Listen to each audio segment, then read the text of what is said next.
कैसे जईबू पियावा के देसर धोबिया कैसे जईबू पियावा के दे कि हमरा लागल चुनरिया में दाग रे धोबिया कैसे जईबू पिया पाके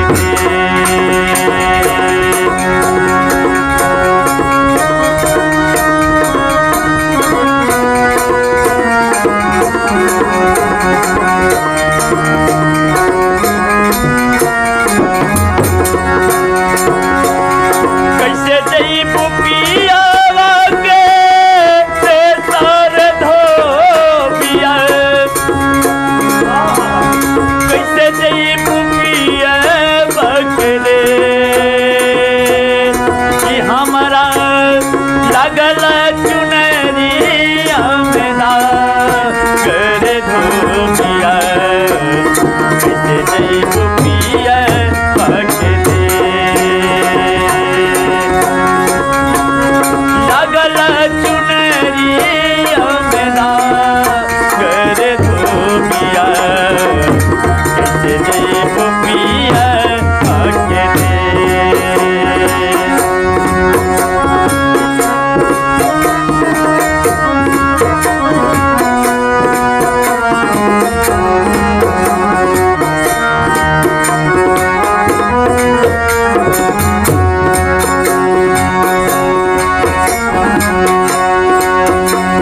कैसे जईबू पियावा के देश रे धोबिया कैसे जईबू पियावा के देश कि हमरा लागल बा चुनरिया में दाग रे धोबिया कैसे जईबू पियावा के देश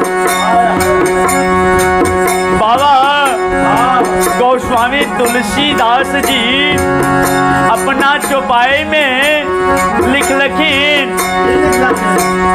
बिनु सत्संग विवेक न होई आराम कृपा बिनु सुलभ न सोई। जब तक भगवान के कृपा आपके ऊपर नहीं होंगे तब तक ये सत्संग सुलभ नहीं है। बाबू माई भाई भौजाई सबसे रहलु छुपाई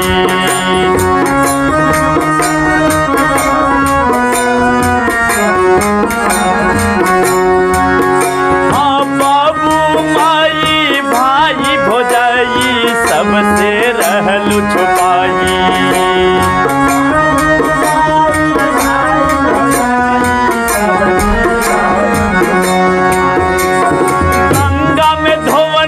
जमुना में धोवनी नैनन नीर बहाई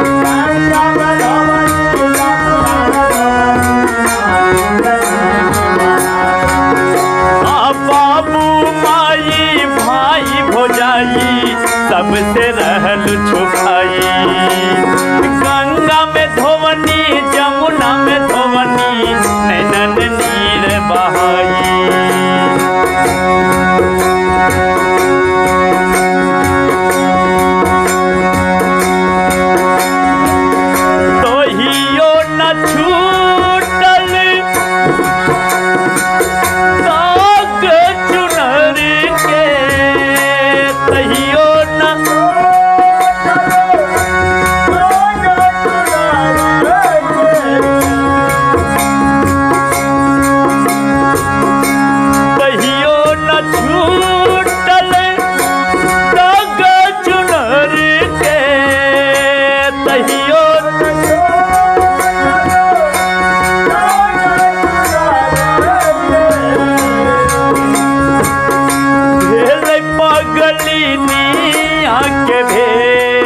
सर धोबिया कैसे जई पिया बकरे ओ हमरा लगल चुनरिया में दाग रे धोबिया कैसे जई पिया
चुनर के तू बतलावो भाई।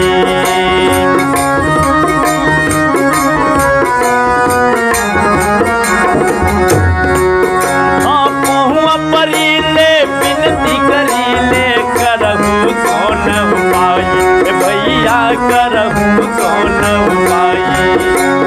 कैसे छुट्टी दाग चुनर के तू बतलावो भाई।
कैसे जाई पिया पकड़े, कैसे जाई पिया पकड़े सर धोबिया, कैसे जाई पिया पकड़े।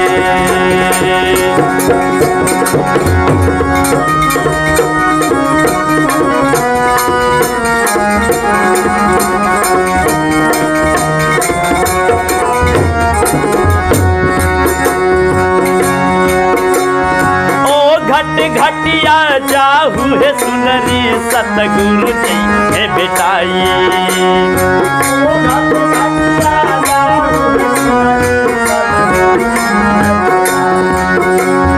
ओ घटिया जाहू है सुनरी सतगुरु जी है बेटाई।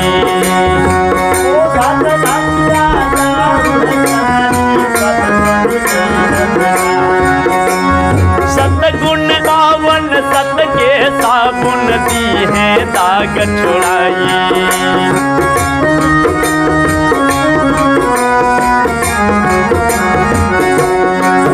हाँ सतगुण पावन सत के साबुन पल में दाग छुड़ाई।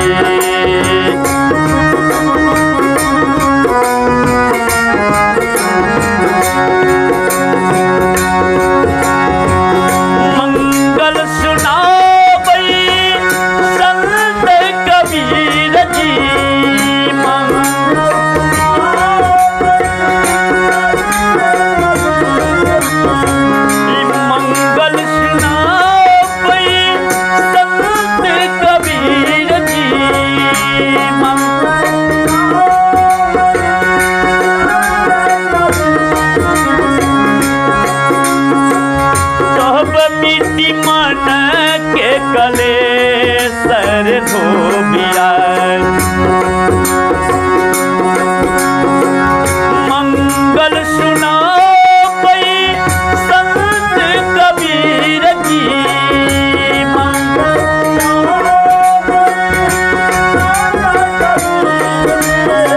मिट्टी मन के कले सर धोबिया कैसे जाई पिया पकड़े हो कैसे जाई पिया पकड़े सर धोबिया कैसे जाई पिया पकड़े